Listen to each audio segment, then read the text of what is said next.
bet aš galvoju, nu kažkas sako, loterijoje laimėčiau, labai norėčiau loterijoje. Pagalvoju, laimėčiau loterijoje, išdalyčiau pinigus broliui.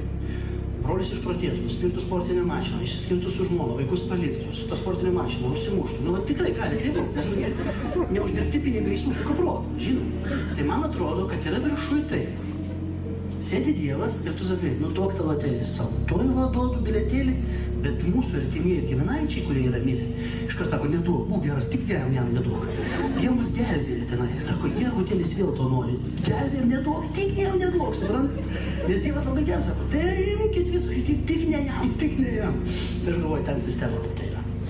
Tai aš galvoju, aš vis labai pagalvoju, kokia ten sistema, pavyzdžiui, galvoju, kaip pragaras. Visi labai gudrus dabar.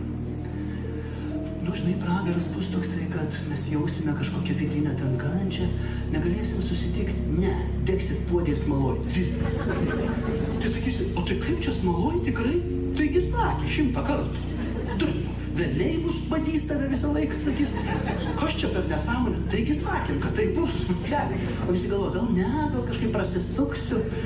Visi šiaip galvoja, pavyzdžiui, kad nes nu vienas faktas yra 100%, tai neįrodytas pasaulyje. Vienas tai yra vienintelis, kad visi mirsi. Ar ne? Visi jūs mirsi, tikrai pamatysi. Aš jau pažadu šitą.